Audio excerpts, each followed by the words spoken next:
पिछले video lecture में अपन ने स्टडी कर लिया था वेक्टर द्विध्रुव इलेक्ट्रिक डायपोल, ठीक है ना।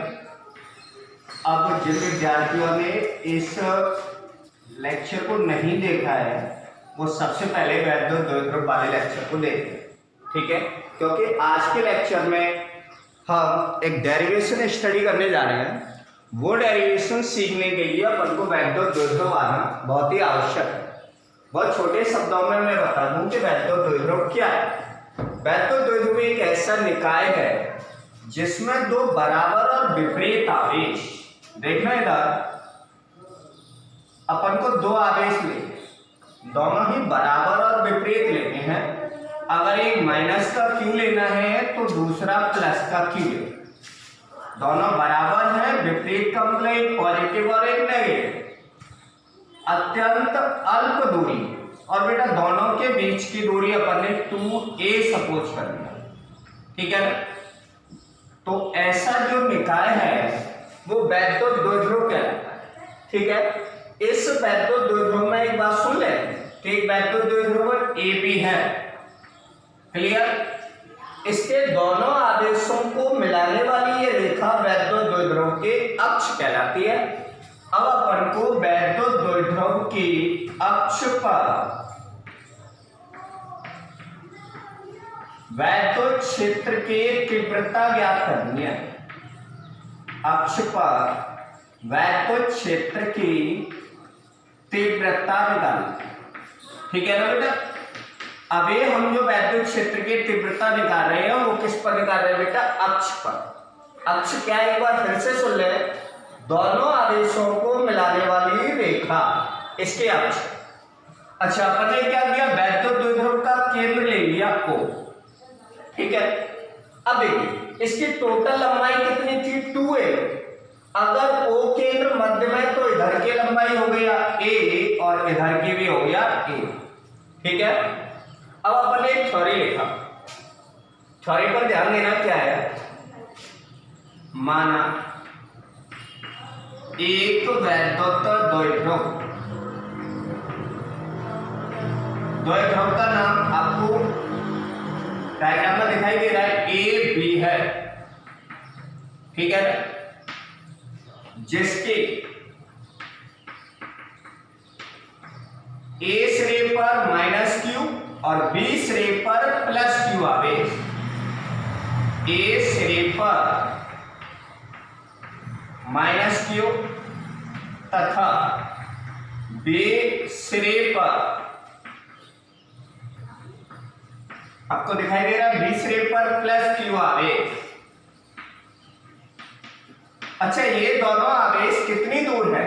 माइनस क्यू और प्लस क्यू, 2a दूरी पर आवेश परस्पर 2a दूरी पर स्थित है। बहुत ही सिंपल लैंग्वेज अपन ने डायग्राम को लिख दिया। अब अपन को जो तीव्रता निकालनी है वेक्टर क्षेत्र की, वो किस पर निकालनी है? अक्ष पर, ठीक है। तो अपन क्या करें, ये वेक्टर द्विध्रुव का केंद्र O दिखाई दे रहा है। इस केंद्र O से, यहां O से R दूरी पर एक पॉइंट P सपोज कर लेते हैं। एक पॉइंट ले लिया P। ये R दूरी पर पॉइंट P है, वो कहां से है? O से, ठीक है। इस द्विध्रुव की केंद्र, अब केंद्र का नाम क्या है बेटा? यहां पर O से अक्ष पर, क्योंकि ये रेखा आपकी अक्ष कहलाएगी, और अगर आपने ऐसे रेखा लंबवत खींची तो वो निरक्ष, ठीक है ना। अक्ष पर कितनी दूरी पर? R दूरी पर एक पॉइंट P है। अक्ष पर R दूरी पर बिंदु P पर अपन को क्या ज्ञात करना है बेटा? वेक्टर क्षेत्र की तीव्रता ज्ञात करनी है। अपन ने लिख दिया वेक्टर क्षेत्र की तीव्रता ज्ञात करनी है।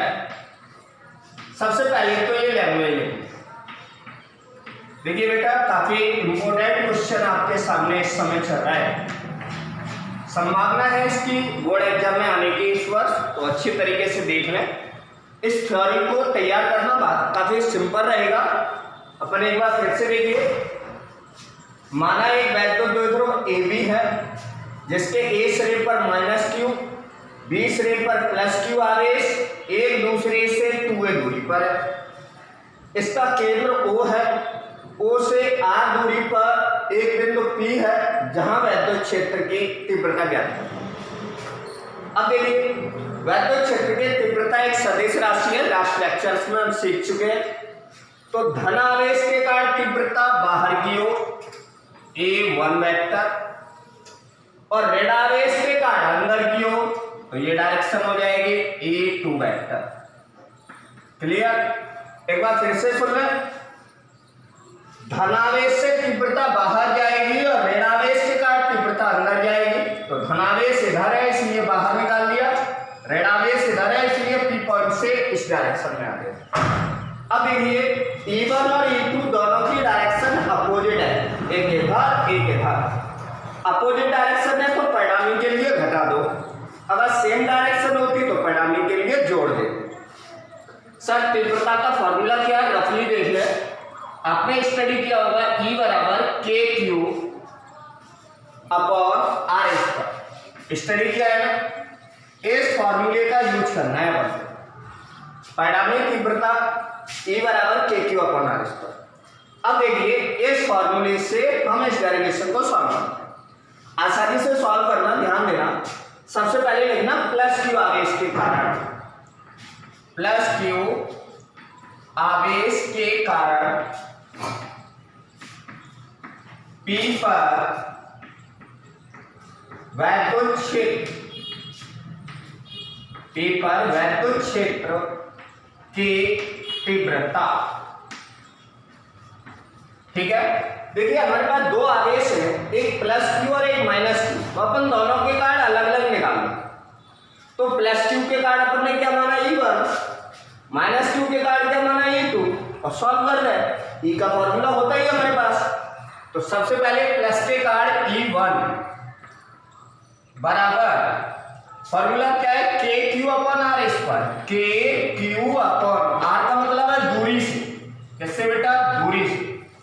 तो देखिए, देखते हैं +q से P पॉइंट की दूरी कितनी है, क्योंकि तीव्रता अपन को P पॉइंट पर निकालनी है। तो देखिए, O से लेकर यहां तक की दूरी R है, ठीक है, O से P तक की।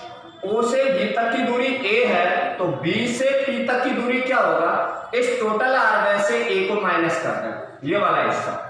तो अपन ने लिखा R माइनस A और इसका हो रहा है होल स्क्वायर।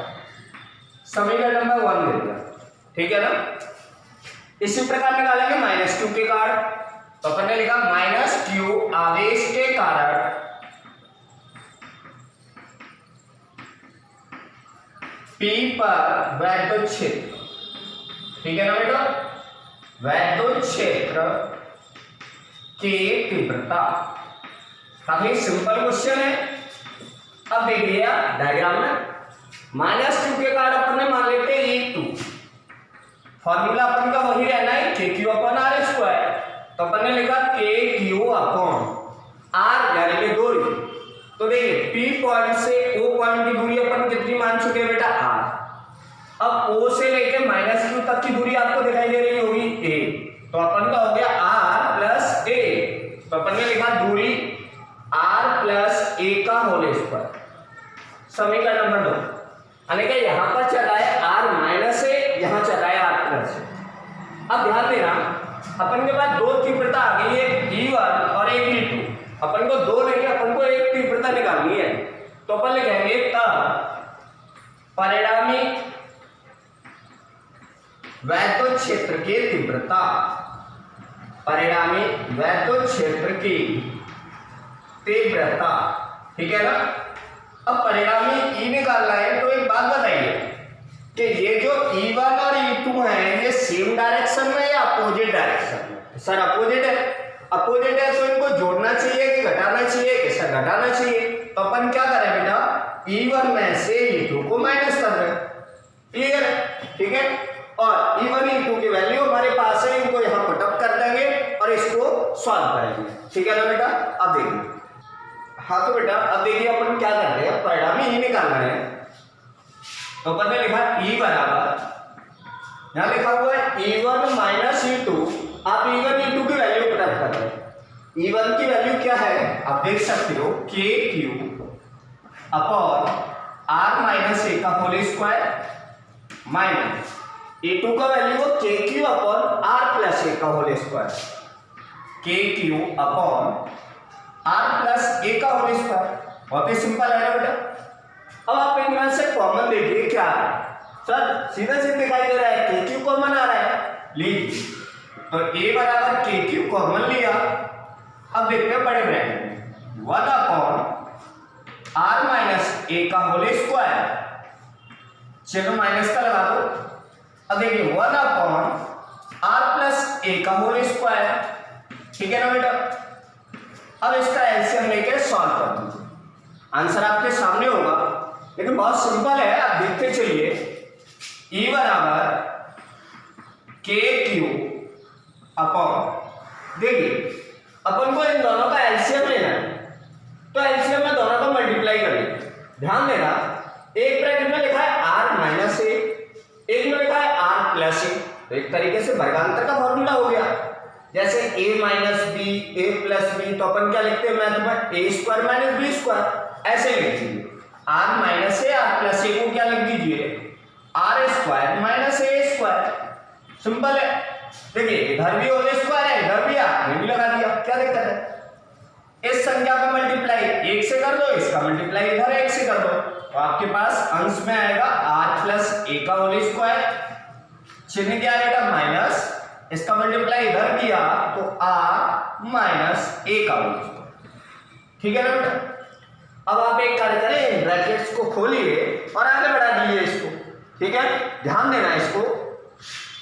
E बराबर यहां पे लिखा हुआ है बेटा KQ, ठीक है ना बेटा?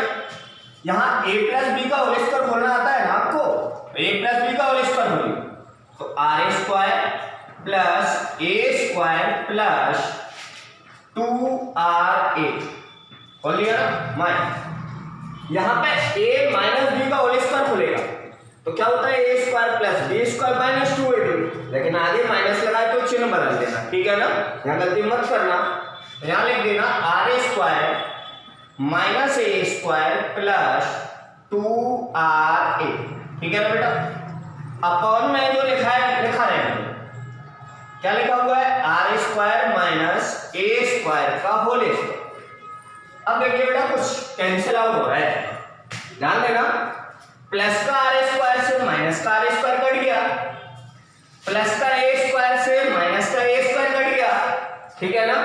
अब जो बचा है उसको अपन यहाँ सॉल्व करेंगे और आगे इसको बढ़ाएंगे, देखना बेटा। हाँ बेटा, अब देखिए E बराबर आपके पास क्या बचा, KQ तो बाहर लिखा हुआ था ब्रैकेट के, ये दो पद से ये दो पद कट गए, अब यहां लिखा है प्लस का 2RA, ठीक है? यहां पे प्लस का 2RA, तो 2 और 2 ऐड कर दीजिए आप, तो RA। अच्छा और में लिखा हुआ है R square minus A square का whole square, R square minus A square का होल स्क्वायर, ठीक है बेटा? यहां तक पहुंचने के बाद आपको क्या करना है, थोड़ा सा गौर से देखिए। आपने वैध तो दो ध्रुव को स्टडी किया ही था, अभी डायग्राम बनाया था, क्या था एक बार देखिए, एक माइनस Q आवेश, एक प्लस Q आवेश, दोनों के बीच का दूरी 2a, क्लियर? इस द्विध्रुव का केंद्र O से इसकी अक्ष पर R दूरी पर एक पॉइंट P लिया। अब डायग्राम के अकॉर्डिंग देखना, ये टोटल 2a है, तो मध्य बिंदु से इधर a और इधर हो गया a। अब आप डायग्राम देख के बताइए कि डायग्राम में बेटा r की वैल्यू ज्यादा है कि a की वैल्यू ज्यादा है? या आपको r ज्यादा दिखाई दे रहा है कि a ज्यादा दिखाई दे रहा है? सर r ज्यादा दिखाई दे रहा है, ठीक है? अब r का स्क्वायर a के स्क्वायर से तो बहुत ज्यादा होगा फिर, ठीक है? क्योंकि कम संख्या का वर्ग करेंगे तो वो और भी ज्यादा कम हो जाएगा। तो सर अब क्या करें, जो बहुत ही कम है वो कौन है, ए स्क्वायर, आर स्क्वायर बड़ा है ना, तो जो बहुत ज्यादा कम होता है उसको क्या लेते हैं बेटा, नगण्य, पता होगा ना नेग्लिजिबल। तो इसमें इस वाले ए स्क्वायर को नगण्य ले लो, नगण्य का मतलब इसको लिखना ही मत। अब आपके पास क्या लिखना रह गया है, ई बराबर के क्यू ब्रैकेट में 4RA अपॉन में देखना जरा आर स्क्वायर, ये ए स्क्वायर को लिखना है, नहीं लिखना, क्यों नहीं लिखना, क्योंकि सर नगण्य ले लिया अपन ने। अब आर स्क्वायर इसके ब्रैकेट का होल स्क्वायर हो जाएगा, ठीक है। तो आर स्क्वायर का स्क्वायर करेंगे तो कितनी घात हो जाएगी, 4, ठीक है ना बेटा। तो देखना ई बराबर ये लिखा हुआ है के क्यू ऊपर 4RA अपॉन आर के स्क्वायर का स्क्वायर, आर की घात कितनी हो गई बेटा, 4। इस आर से 4 घात को 3 बार काटो, ठीक है ना। अब आपके पास ई बराबर क्या लिखना है, के क्यू ऊपर लिखा हुआ है 4A अपॉन आर की पावर 3, ठीक है। अब यहां पर ध्यान देना, मैंने आपसे पहले भी कहा था कि इसका पिछला वीडियो लेक्चर आप देख लेना जिसमें वैद्युत द्विध्रुव और वैद्युत द्विध्रुव आघूर्ण बताया था। अब थोड़ा रफली समझिए, पिछले लेक्चर में आपने स्टडी किया था वैद्युत द्विध्रुव आघूर्ण, ठीक है। तो वैद्युत द्विध्रुव क्या था, -q और +q, और बीच के दोरे 2a द्विध्रुव था। अब द्विध्रुव आघूर्ण को अपन p वेक्टर से लिखते थे, क्या था इसकी परिभाषा याद करिए, कि से वैद्युत द्विध्रुव के दो आवेशों में से एक आवेश, चाहे माइनस का लो या प्लस का, उस आवेश का परिमाण तथा उनके बीच की दूरी कितनी है, 2a, यानी कि आवेश और बीच की दूरी का गुणनफल। तो बेटा आवेश तो ले लिया q, बीच का दूरी ले लिया 2a, तो q इंटू 2a कहलाता है p वेक्टर, यानी कि वैद्युत द्विध्रुव आघूर्ण। ये पिछले वीडियो लेक्चर में, ठीक है ना। इसका यूज मैं यहां करने जा रहा हूं, थोड़ा देखना। तो E बराबर के को तो ऐसे ही लिखा है, ठीक है, Q, और ये 4 लिखा है ना, इसको लिख लो 2 गुणा 2, कोई दिक्कत तो नहीं है बेटा। इस 4 को अपन ने लिखा 2 गुणा 2।